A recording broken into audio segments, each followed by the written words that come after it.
Hello दोस्तों, स्वागत है आपका हमारे यूट्यूब चैनल हानी वॉइस पर। थी तो मैं दुल्हन, लेकिन ऐसी दुल्हन जिसकी शादी ही नहीं हुई थी। हाँ, मैं ऐसी ही एक दुल्हन थी। मुझे लाल कपड़े पहनाए गए थे, जल्दी जल्दी मेरे मुंह पर लाल लिपस्टिक पोती गई थी। मेरे सर पर एक कपड़ा सा रखा गया था जो शायद दुपट्टा था, लेकिन दुपट्टा जैसा नहीं था, और मेरा हाथ पकड़ के मुझे कमरे में ले जाया जा रहा था। मेरे साथ कोई ज़ोर ज़बरदस्ती नहीं हो रही थी। ये सब कुछ मेरी मर्ज़ी से तो हो रहा था, लेकिन मैं फिर भी मजबूर थी। यानी कि पहले मुझे बहुत ही मजबूर कर दिया गया और मेरी मर्ज़ी बना दिया गया। जब मैंने उस बूढ़े आदमी की तरफ देखा तो उसने कहा, ऐसे क्या देख रही हो? तुम्हें तो पता है इस कमरे में क्या होने वाला है। बैठ जाओ। जब उसने मुझे कहा बैठ जाओ तो उसने बिस्तर की तरफ इशारा किया। मेरा दिल कर रहा था कि मैं यहाँ से भाग जाऊँ, लेकिन मैं नहीं भाग सकती थी। इस कमरे में ना तो कोई खिड़की थी और ना ही कोई और रास्ता, और ये घर भी बहुत ही बड़ा था। मुझे जब यहाँ लाया गया तो मुझे मेरी आंखें बंद रखने को कहा गया था, लेकिन घर के अंदर आने के बाद जितनी देर में कमरे में आई थी, मुझे अंदाज़ा हो गया था कि शायद घर बहुत ही ज़्यादा बड़ा है, जैसे अमीरों के घर होते हैं। ये बंदा अमीर ही था, तभी तो यहाँ तक लाने में कामयाब हो गया था। उसने मुझे कहा कि बैठ जाओ और बिस्तर की तरफ इशारा किया। जब मैं बैठ गई तो उसने मुझे धक्का दे दिया और मैं लेट गई। कहने लगा, अब यहीं पे चुप करके बैठी रहो, और ख़ुद मुँह पीछे करके किसी काम में मसरूफ़ हो गया। वे किसी टेबल के आगे खड़ा था। मैं बिस्तर पर लेट कर फूट फूट के रोने लगी। न जाने कब से मैंने अपने आंसू रोक रखे थे, और मैं रुखसती पर तो हैरान थी जो इस तरह से हुई थी। मैं बिस्तर पर लेटी थी जब मुझे बिस्तर के नीचे कुछ ठंडा ठंडा महसूस होने लगा। मुझे ऐसा लगा कि या तो इस बिस्तर के नीचे बर्फ़ रखी गई है या फिर कुछ बर्फ़ जैसा ही है। मैं हैरान हो गई। मैं अपने आंसू भी भूल गई और अपनी परेशानी भी, और ये सोचने लगी कि ये क्या है। मैंने उस आदमी की तरफ देखा तो उसका मुंह दूसरी तरफ था। मैंने एक झटके से बिस्तर का गद्दा हटाया और नीचे फेंक दिया, और जब बिस्तर के नीचे का मंजर देखा तो मेरे कदमों तले से ज़मीन निकल गई। लेकिन उसके बाद मैं नीचे गिर गई, क्योंकि उस बिस्तर के नीचे तो एक हम लोग जब अपने घरों में बैठे होते हैं और इस तरह की कहानी सुन रहे होते हैं तो हमें अंदाज़ा नहीं होता कि जिसकी ये कहानी है उस पर क्या गुजरी होगी। हमारी ये कहानी आप लोगों तक तो पहुंच जाएगी, लेकिन हम बहुत ही ज़्यादा मजबूर लोग थे। हम 7 बहनें थी और मेरे बाबा हमेशा बीमार रहते थे। मज़दूरी कर कर अब वो थक गए थे। अब और मज़दूरी से घर भी नहीं चलता था। मेरे बाबा को ये मेरी माँ बताती नहीं थी, और हम बहनों के हाथ में एक एक प्लेट पकड़ा के हमें मोहल्ले में भेज देती थी। किसी के घर में कोई थोड़ा सा सालन ले आता था तो किसी के घर से कोई रोटी, कोई चावल, और इस तरह हम लोग दोपहर का खाना खा लेते थे। जब रात होती तो बाबा के लाए हुए पैसों से जो चीज़ बनती थी वो सब खाते थे। मेरी माँ कहती थी कि दोपहर में भी यही सब था, अभी बच गया है तो रात को खा रहे हैं। लेकिन वो खाना इतना कम होता था कि एक वक्त के लिए भी पूरा नहीं होता था।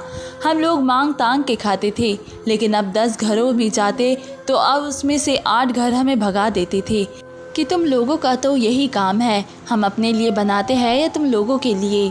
हमारी बड़ी बेइज्जती होती थी, ज़िल्लत होती थी। हमें जब कहा जाता था जाओ जाओ माफ़ करो, तो अपना आप फ़कीर सा महसूस होता था। मेरा नाम महानूर है और मेरी सारी बहनें ही खूबसूरत थी। जब किसी के साथ कुछ बुरा होता है तो फिर बुरा ही होता चला जाता है। पहले इस घर के हालात बड़े ख़राब थे। मेरी माँ एक निहायत ही जुगाड़ों वाली औरत थी। कहते हैं कि जब मर्द जुगाड़ लगाने में लगा होता है तो औरत की ज़िंदगी बर्बाद हो जाती है, लेकिन जब औरत जुगाड़ लगाने वाली होती है तो औलाद की ज़िंदगी बर्बाद हो जाती है, क्योंकि वो अपनी ज़िंदगी को जुगाड़ के उसूल पर चलाती थी कि किसी से मांग के खा लिया बस ठीक है, कहीं से कुछ हो गया तो ठीक है, बस चल गया तो चल गया, गुजारा करो। और उनकी ये हरकतें कुछ ज़्यादा ही अजीब थी। हम पे क़यामत ये आई कि हमारा बाप इस दुनिया से चला गया और अब हम लोग बिल्कुल अकेले रह गए और यतीम हो गए। अब हमारे पास सिवाय मांगने के तो और कोई रास्ता वैसे भी नहीं था। पढ़े लिखे हैं हम लोग थे नहीं और जवान लड़कियों को यहाँ पर किसी ने अपने घर में काम भी नहीं देना था।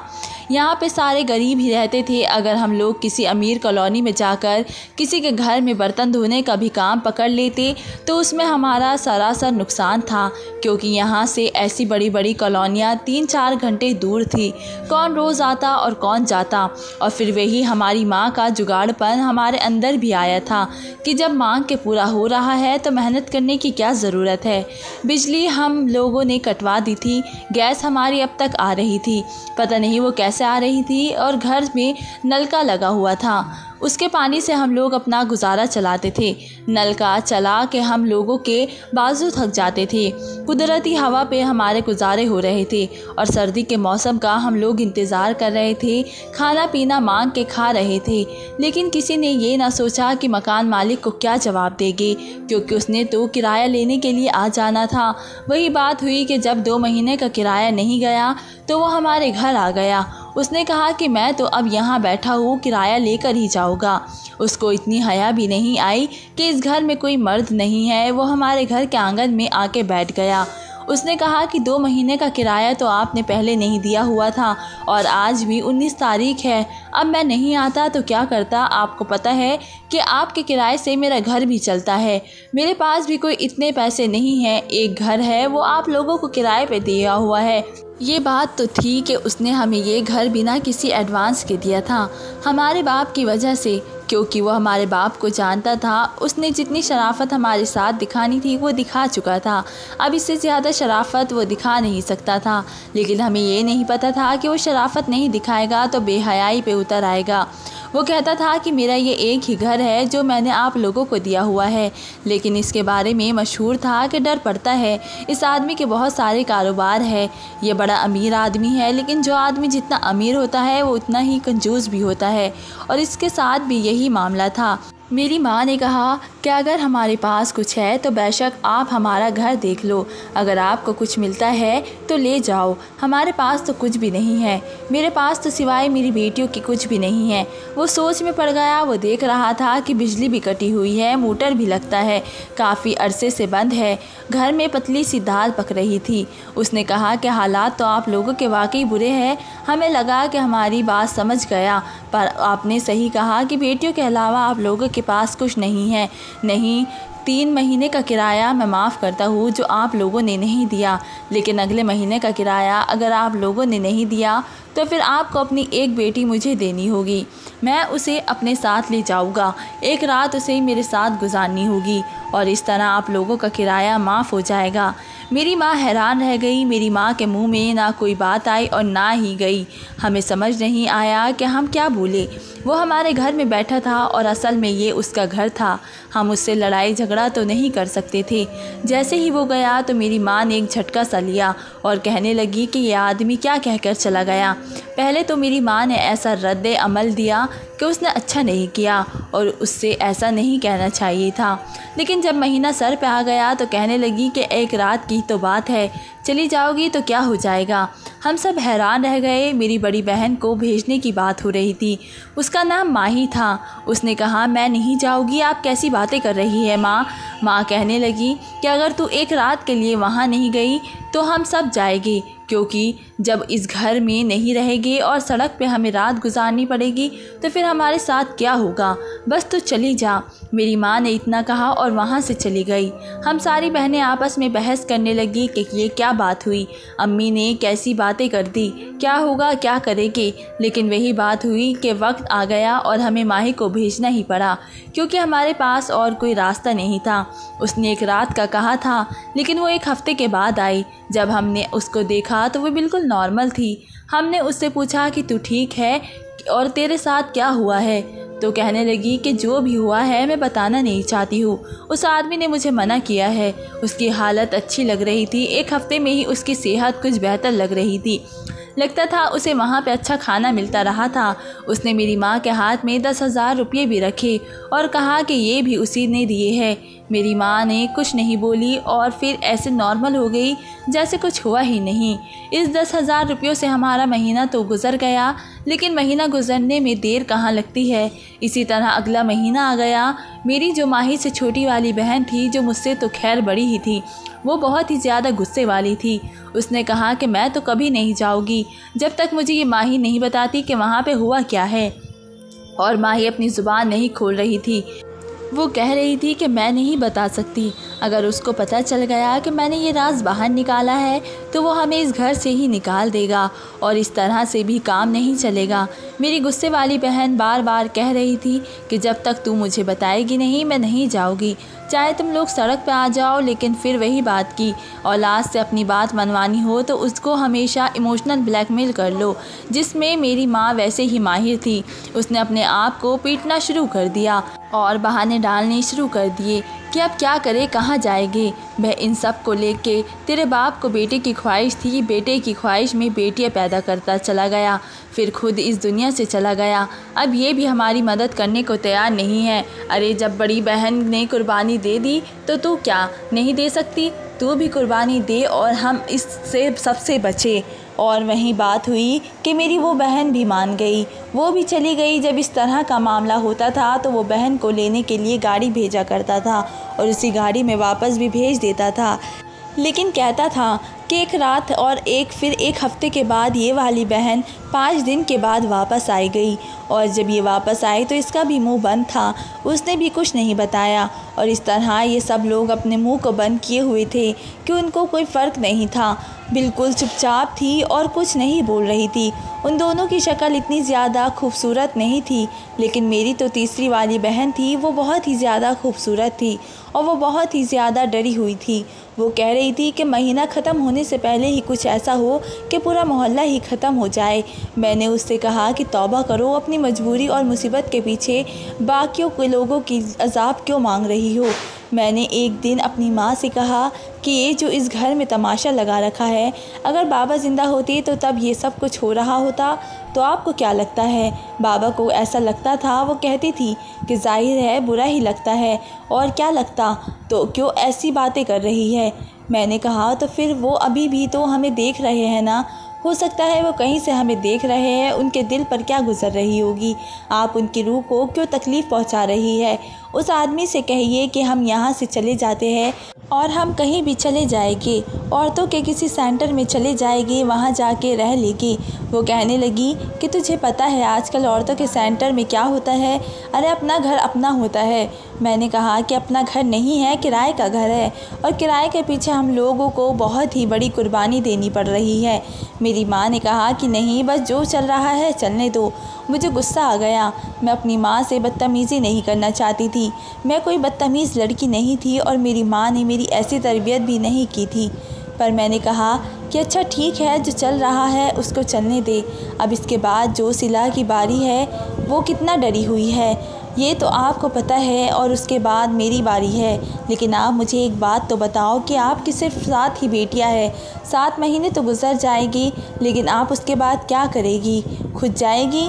जब मैंने ऐसा कहा तो मेरी माँ ने मेरे मुंह पर थप्पड़ दे मारा और कहा कि तू कितनी बदतमीज़ और बेशरम हो गई है, आइंदा मेरे सामने ना आना।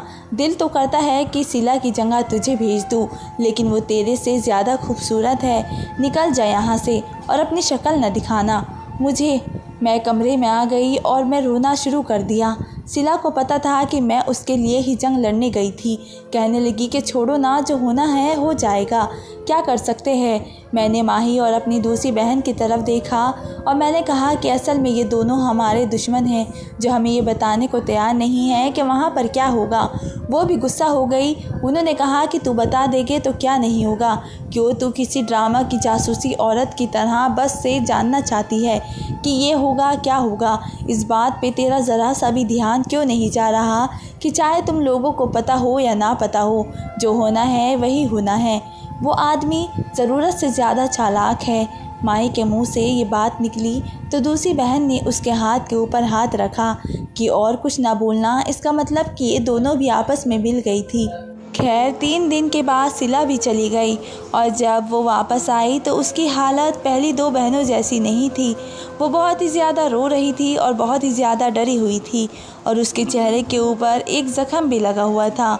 मैंने कहा कि क्या हुआ तुम्हारे साथ, ये ज़ख़म कैसा है, तो बताओ मुझे। जिस तरह से वो गई थी और अपने दिल की हर बात मुझसे कर रही थी और मैं उसके लिए जंग लड़ रही थी और मैंने माँ से उसके लिए थप्पड़ भी खाया था। मुझे उम्मीद थी कि वो मुझे ज़रूर बताएगी कि क्या बात है और वहाँ पर क्या मामला है, लेकिन उसने भी अपना मुंह बंद कर लिया और मुझे बताने से इनकार कर दिया। उसने कहा कि ये ज़ख़म तो मुझे मेरी अपनी वजह से लगा है, तुम परेशान मत हो। अब मुझे इन तीनों पे गुस्सा आ रहा था। वो आदमी इन लोगों के ऊपर क्या जादू कर रहा था, उनको क्या घोल के पिला रहा था कि जब ये वापस आती तो उनकी ज़ुबान ही बंद हो जाती थी। बंदा सोच में पड़ जाता था कि ऐसा भी क्या था। ये तीनों हमारी बहनें थी और हम लोग एक ही माँ से जन्मी थी। बहनों में तो कोई राज नहीं होता, वो तो एक दूसरे को हर बात बता देती है। फिर ये इतनी बड़ी बात हमसे क्यों छुपाई थी। सिला थोड़ी सी मासूम थी और बेवकूफ़ भी थी। जब मैंने उस पर ज़्यादा ज़ोर डाला तो उसने कहा कि देखो जो भी होगा ना वहाँ पर उतना बुरा नहीं होगा। बस उसमें इतना कह दिया और मैं हैरान रह गई कि एक आदमी हमारे घर आके हमारी बेटियों पर नज़र रख के गया था। उसने कहा कि आपकी बेटियों के अलावा आपके पास कुछ है नहीं, आपकी बेटियाँ बड़ी खूबसूरत है और मुझे आपकी बेटी एक दिन के लिए चाहिए। और इसका क्या मतलब हो सकता है, वो क्या वहाँ पे बिठा के हमारी पूजा करेगा। लेकिन सिला ने कोई जवाब नहीं दिया, फिर से अपनी ज़ुबान बंद कर ली। मैंने पूरे महीने में उससे कई दफ़ा बात उगलवाने की कोशिश की पर मैं कामयाब नहीं हुई। बातों बातों में मैंने उस पे सारे तरीके आजमा लिए पर उसने मुझे कुछ नहीं बताया। मैंने उस आदमी का पीछा करने के बारे में सोचा। वो इस मोहल्ले में बहुत ही आता जाता था। हमें लगता था कि ये मोहल्ले में रहता है, लेकिन फिर किराने की दुकान वाले ने बताया कि अभिजीत साहब इस मोहल्ले में नहीं रहते। मैं ये सब कुछ कराने वाले से पूछ रही थी। वह मेरे साथ बचपन में स्कूल में पढ़ता था और फिर मैट्रिक में फ़ेल होने के बाद यहाँ पे काम करने लगा। इससे मैं ये सब कुछ पूछ रही थी क्योंकि पूरा दिन तो वो मोहल्ले में चौक में खड़ा रहता था। उसे हर किसी के बारे में पता होता था और मेरा शुरू से ही दोस्त भी था। लेकिन ऐसी वैसी कोई बात नहीं थी क्योंकि उम्र में मुझसे थोड़ा कम था। उसने कहा कि अजीब सही आदमी है, इसके बारे में ना पता ही नहीं चलता कि अच्छा आदमी है या बुरा आदमी है। कभी कभी ये खड़ा होके ना किसी फ़कीर को बहुत सारे पैसे दे रहा होता है। मैंने कहा बहुत सारे पैसे? उसने कहा हाँ, बहुत ही सारे पैसे दे रहा होता है। मतलब कि फ़कीरों को लोग 5-10 रुपये देते हैं या कोई 20-50 देता है, लेकिन ये तो फ़कीरों को 200, 300, 400, 500 भी दे रहा होता है और कभी कभी ये किसी से 20 रुपये के पीछे लड़ रहा होता है। मैंने कहा पागल है क्या ये? उसने कहा नहीं, पागल तो नहीं है। पागल होता तो इतना बड़ा बिज़नेस ना संभाल रहा होता। इसका बहुत ही बड़ा बिज़नेस है। ये बड़ा अमीर आदमी है, लेकिन है थोड़ा अजीब सा, मुंडी टाइप का है। इसका पता नहीं चलता कब इसके दिमाग पर क्या सवार हो जाए। और ये जो तुम लोगों से किराया लेता है, अगर ये चाहे तो तुम लोगों से किराया ना ले, लेकिन अच्छा आदमी नहीं है। इस कदर अच्छाई की इससे उम्मीद नहीं की जा सकती। राम ने कहा तू क्यों इसके बारे में इतना कुछ पूछ रही है? तेरा इसके साथ क्या वास्ता है? बस किराया दे के बात ख़त्म नहीं हो जाती। मैंने कहा तुझे बता नहीं सकती, लेकिन तूने मेरा एक काम करना है। उसने कहा कि क्या? मैंने कहा अगर मुझे कभी तेरी मदद की ज़रूरत हुई तो तू क्या मेरी मदद करेगा? उसने कहा हाँ, मैं तेरी मदद ज़रूर करूँगा, क्यों नहीं करूँगा। बस तू मुझे एक आवाज़ देना। मुझे राम पर पूरा भरोसा था, लेकिन मेरी माँ को नहीं था और किसी ने मेरी चुगली कर दी कि ये राम के साथ खड़ी होकर बातें कर रही थी। अब मैं क्या कहती कि मैं अभिजीत के बारे में मालूमात निकलवा रही थी। मैंने कहा हाँ, वो मेरा दोस्त है, तो मैं उससे हाल चाल पूछ रही थी। मेरी माँ ने कहा दोस्त बनाए हुए हैं तूने, तुझे पता है लड़का लड़की कभी दोस्त नहीं होते। मैंने कहा अच्छा, आप किसी गैर आदमी के साथ अपनी बेटी भेज देती है, हर महीने एक बेटी को भेज देती है और मुझे कह रही है कि मैंने उसके साथ बात क्यों कर ली। बड़ी नेक परसा किस्म की हरकतें हो रही है और इस घर में। अरे इंसान करना चाहे तो क्या नहीं कर सकता। पहले मांग मांग के खाते थे, अब इज्जतें बेच बेच के खा रहे हैं। मेरी माँ ने फिर मेरे मुंह पर थप्पड़ दे मारा और कहा कल ही जाएगी तू, 31 का महीना है लेकिन तू 30 पे ही जाएगी। मैं खुद अभिजीत को फ़ोन करके बुलाऊंगी। जब मैंने ये बात सुनी तो मुझे गुस्सा तो आया ही था, लेकिन जब अपने कमरे में आई तो मुझे रोना भी आने लगा कि ये कैसी औरत थी, हमारी माँ। उसने सारी ज़िंदगी हमारे बाप को भी जलील ही किया था, परेशान ही किया था, तंग ही किया था। हमेशा कोई ना कोई फरमाइश करती रहती थी, जो नहीं था उसके लिए रोती रहती थी। जब वो पैसे कमा के लाता तो बचाती नहीं थी। जिस दिन पैसे आते थे उसी दिन अच्छी चीज़ बना लेती थी, और जिस दिन पैसे नहीं होते थे उस दिन पानी के साथ रोटी खानी पड़ती थी। आदमी का काम पैसे कमाने के लाना होता है और औरत का काम उन पैसों को सही जगह इस्तेमाल करना होता है और संभाल कर करना होता है। आदमी और औरत मिलके जब अपनी अपनी जिम्मेदारियां पूरी करते हैं तो तब ही घर अच्छे तरीके से चलता है। लेकिन माँ के अंदर ऐसे कुछ भी नहीं था। वो एक जुगाड़ी औरत थी और जुगाड़ी औरत को रहने वाली थी। अपने पति की मौत के बाद भी उसको अकल नहीं आई थी। अपनी बेटियों के साथ ये सब कुछ हो रहा था, उसके बाद भी उसके दिमाग में के दरवाजे नहीं खुल रहे थे, कभी भी खुलने वाले नहीं थे। लेकिन अब मुझे अपनी फ़िक्र पड़ी हुई थी। मैं बहुत ही ज़्यादा परेशान थी। जब मुझे लेने के लिए वो लोग आए तो मैं सोच रही थी चाहे मेरा एक्सीडेंट हो जाए और मैं मर जाऊँ, लेकिन अगर मेरे साथ कुछ बुरा होना है तो वो होना ही है। अब इस घर के अंदर गाड़ी आ चुकी थी। मैंने घर को एक नज़र देखा। घर बहुत ही बड़ा था। शाम हो रही थी, अंधेरा हो रहा था, लेकिन पता चल रहा था कि वो बहुत ही बड़ा है। वहाँ से मुझे एक आदमी ने कहा अपनी आंखें बंद करो। वो इस घर का नौकर लग रहा था। उसने कहा आंखें बंद करो और मेरे साथ चलो। उसने मेरा बाजू पकड़ा और मुझे ले जाने लगा।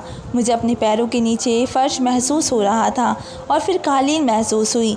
फिर चलते चलते मैं एक कमरे में पहुंच गई जहां पे एक जोड़ा पड़ा हुआ था। कुछ सजावट का सामान भी था और एक औरत खड़ी हुई थी। जब मेरी आंखें खुली मैंने कहा ये क्या हो रहा है यहाँ पे। उसने कहा कुछ नहीं हो रहा, जल्दी जल्दी से तैयार हो जाओ। उसने मुझे कपड़े पहनने को दिए और बाथरूम में धक्का दे दिया।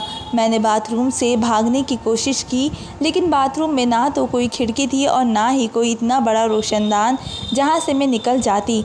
थोड़ी देर के बाद उस औरत ने पुलिस वालों की तरह दरवाज़ा पीटना शुरू कर दिया।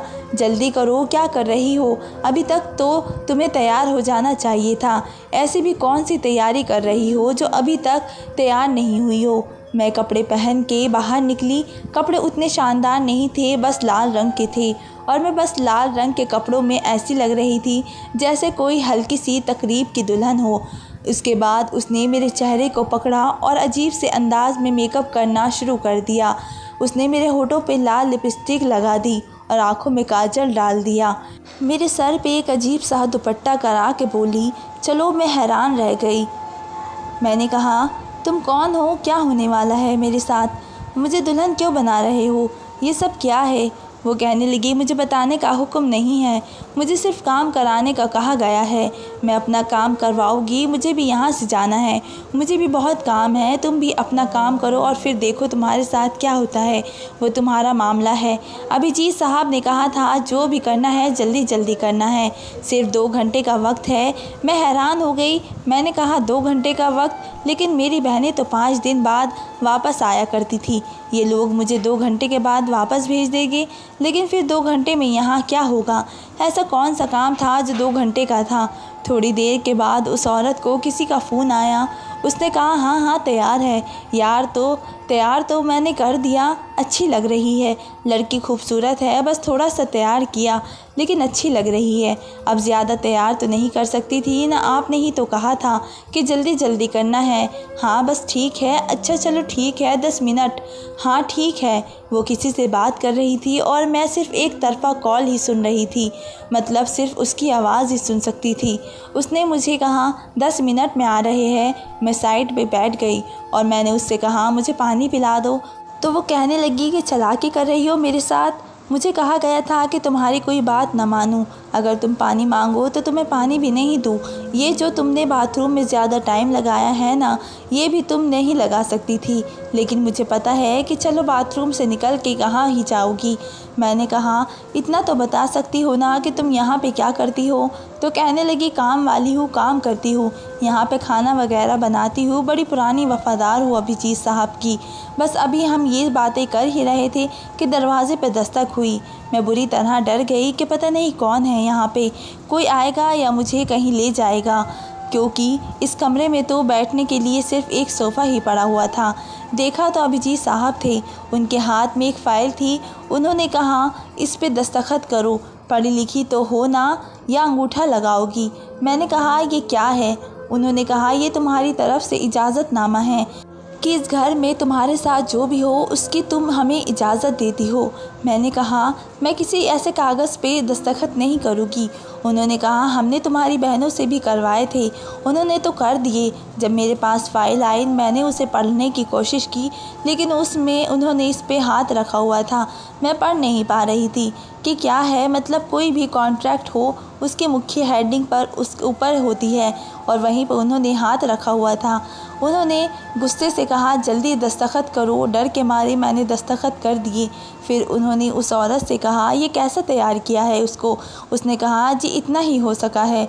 उन्होंने मुझे एक नज़र देखा और कहा, ठीक है, बस इतना चलेगा। फिर उन्होंने मुझे कहा, चलो। मैंने कहा, देखो मैं तुम्हारे साथ कहीं नहीं जाऊँगी। तुमने मेरी बहनों के साथ जो भी कुछ किया हो मैं वैसे नहीं हूँ, मैं कहीं भी नहीं जाऊँगी। उन्होंने कहा, अरे बातें मत करो यार, पहले ही बहुत ही वक्त ज़ाया हो रहा है, कुछ नहीं होता तुम्हारे साथ, बस चलो हमारे साथ। मैं हैरान हो गई कि ये क्या कह रहा है कि कुछ नहीं होता, जबकि मुझे दुल्हन बना के पता नहीं कहाँ ले जा रहे थे। उसने मेरा हाथ पकड़ लिया और कहा, तुम ऐसे नहीं मानोगी ना, बस चलो मेरे पास। आखिरी हरबा ये था कि मैं इनकार करूं, ज़िद करूं और कहूं कि नहीं, मैं नहीं जाऊंगी। लेकिन मेरी बात ये भी किसी ने नहीं सुनी और मुज़ाहमत भी कर रही थी। पर वो लोग मुझे लेकर जा रहे थे। वो मुझे एक कमरे में ले गए और उसने दरवाज़ा बंद कर दिया। कमरे में आते ही उसने मेरा हाथ छोड़ दिया। मैंने कमरे को देखा तो हैरान रह गई।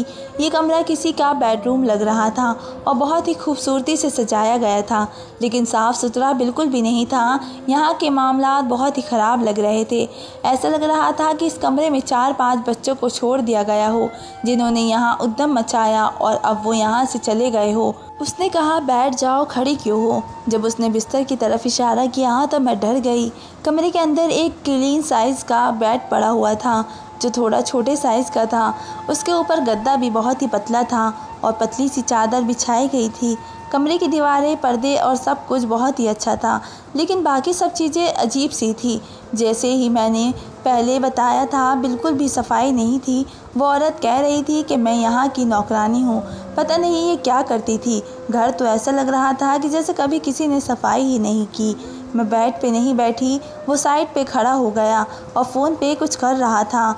उसने कहा, बैठ जाओ थोड़ी देर के लिए, बात क्यों नहीं मानती हो? मैंने दिल में सोचा, तुम्हारी बात क्यों मानूं? तुम हो कौन?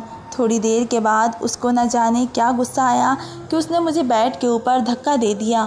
मैं बैठने की बजाय पीछे की तरफ लेट गई, लेकिन फिर से वो मुंह फिर के खड़ा हो गया और मैं फूट फूट कर रोने लगी कि ये मेरे साथ क्या हो रहा है। चारों तरफ मुझे छत नज़र आ रही थी। छत पे मैंने कुछ अजीब सा देखा। मैं हैरान थी कि छत पे ये किस किस्म के निशान थे।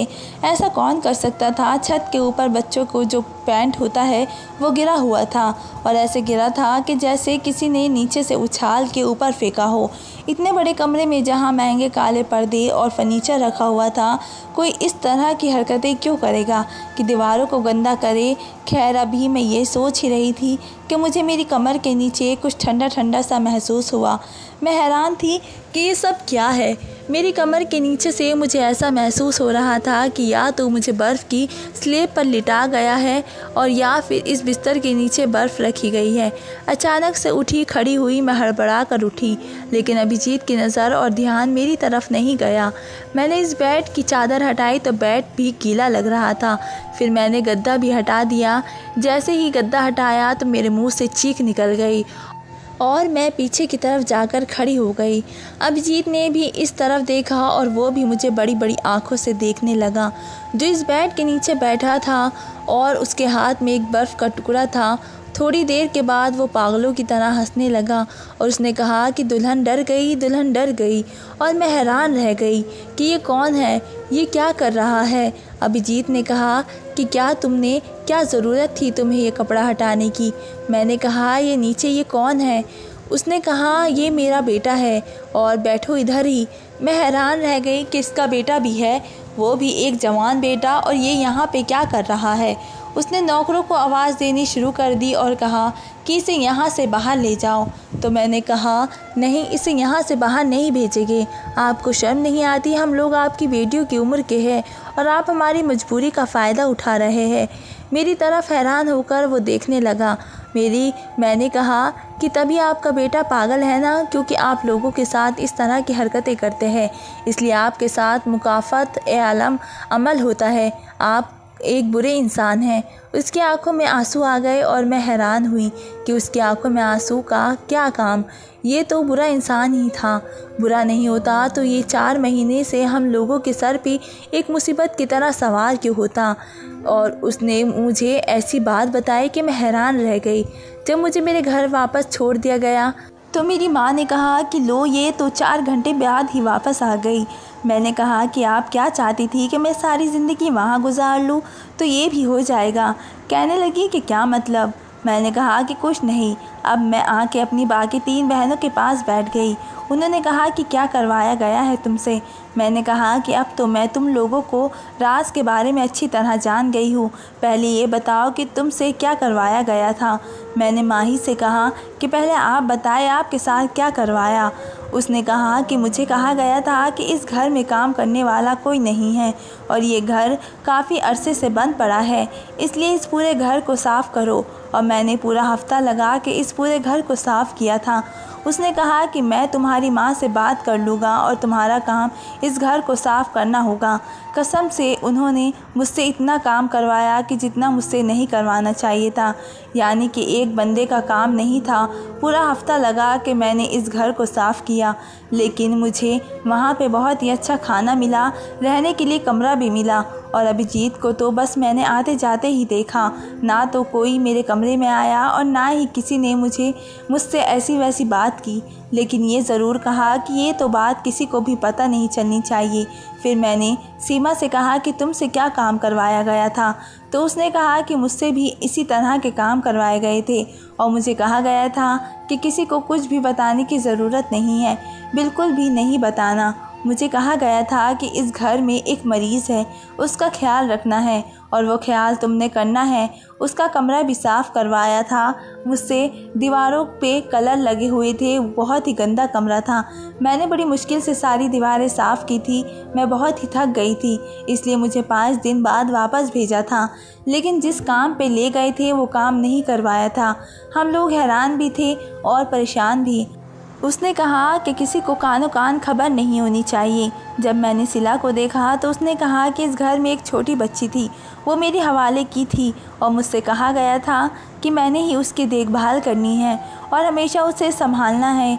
मैंने कहा कि कितनी छोटी लगती है, 1-2 साल की होगी। इसी का नाखून लगा हुआ था। वो लोग मुझसे पूछने लगी कि अब तुम बताओगी तुमसे क्या काम करवाया। जब मैंने उनको बताया कि मुझसे क्या काम करवाया था तो वह हैरान रह गई। दरअसल मामला ऐसा था कि अभिजीत साहब का एक बेटा था जो पागल था, लेकिन उसका सारा बिज़नेस उस बेटे के नाम पे था। क्योंकि ये पहले ऐसा नहीं था, ये इंसान बहुत ही ज़्यादा समझदार और ख़ूबसूरत और पढ़ा लिखा था। इसे बाहर के मुल्क से पढ़ाई करवाई गई थी। इसका नाम साहिल था और बहुत ही खूबसूरत नौजवान मर्द था। लेकिन शादी हुई और भगवान ने उसे एक बेटी से नवाजा। ये अपनी पत्नी से बहुत ही प्यार करता था। ये लोग किसी जगह पे सैर करने गए थे जहाँ उनकी गाड़ी एक पहाड़ के नीचे गिर गई। भगवान की कुदरत थी कि माँ के दिमाग में न जाने क्या आया कि उसने गाड़ी बेकाबू होने से पहले ही अपनी बेटी को गाड़ी से बाहर फेंक दिया। उसकी बेटी को थोड़ी बहुत चोट लगी, लेकिन वो बच गई और जब गाड़ी नीचे गिरी तो इसकी पत्नी इस दुनिया से चली गई और साहिल के सिर पर चोट लगने की वजह से वो बिल्कुल किसी बच्चे की तरह हो गया और एक मरीज़ बन गया। उसके बाद से इस घर में सब कुछ ख़राब होने लगा। अभिजीत साहब ये बात बाहर नहीं निकालना चाहते थे कि उनका बेटा पागल हो चुका है, क्योंकि उन्होंने अपना सारा बिज़नेस और सारी कंपनियां और सब कुछ अपने बेटे के नाम पे बना रखा है। अगर किसी को पता चल गया कि वो तो पागल हो चुका है तो उनके लिए बहुत ही बड़ी परेशानी बन जाएगी और लोग उनके खिलाफ़ बगावत में आ जाएंगे और अपने शेयर्स भी कंपनी से निकाल लेंगे कि जब कंपनी का मालिक ही पागल हो गया है तो फिर इस कंपनी के साथ क्या बिज़नेस किया जाए। और मेरे साथ ये मामला हुआ था कि मेरी शादी साहिल के साथ करवा दी गई थी, क्योंकि सारी बहनों में से मैं ही सबसे ज़्यादा समझदार और सब्र शुक्र करने वाली लगी थी। ऐसा अभिजीत साहब ने कहा था। जिस कागज़ पे मुझसे दस्तखत करवाए गए थे वो कुछ और नहीं बल्कि कॉन्ट्रैक्ट मैरिज थी, जिस पे मुझसे साइन करवा लिए गए थे। अब मैं साहिल की बीवी थी और इस पूरे घर की मालकिन भी थी। अभिजीत साहब ने कहा कि मैं ऐसे लोगों की तलाश कर रहा था जो मेरी मदद करे इस घर को संभालने में, उनकी बेटी को संभालने में और बेटे को संभालने में, और किसी को कानो कान खबर ना हो। इसलिए मैंने आप लोगों की मजबूरी से फ़ायदा उठाने के बारे में सोचा, लेकिन मेरी कोई गलत नीयत नहीं थी, मेरा कोई बुरा इरादा नहीं था। अगर मैं आपकी माँ को पहले ही सब कुछ बताता तो वो शायद कुछ और ही कहती, क्योंकि आपकी माँ बहुत ही ज़्यादा चालाक है और मैं नहीं चाहता था कि जहाँ मैं उनकी मजबूरी से फ़ायदा उठाने का सोच रहा हूँ वहाँ वो मुझे मजदूर समझ के मेरी मजबूरी से फ़ायदा उठाना शुरू कर देगी। इसलिए मैंने ये सब कुछ नाटक किया था और आप लोगों का कहा था कि किसी को कुछ नहीं बताना। मेरा एक बहुत ही बड़ा मामला अटका हुआ है, जब वो ठीक हो जाएगा तो उसके बाद आप लोगों को मैं अपने घर में शिफ्ट कर लूँगा और उसके बाद आप लोगों की ज़िम्मेदारी भी मैं ले लूँगा। जब मैंने इन लोगों को ये बात सुनाई तो वो सब हैरान रह गई। उन्होंने कहा कि इसका मतलब कि तू इस घर की मालकिन बन गई और उनकी बेटी की बीवी।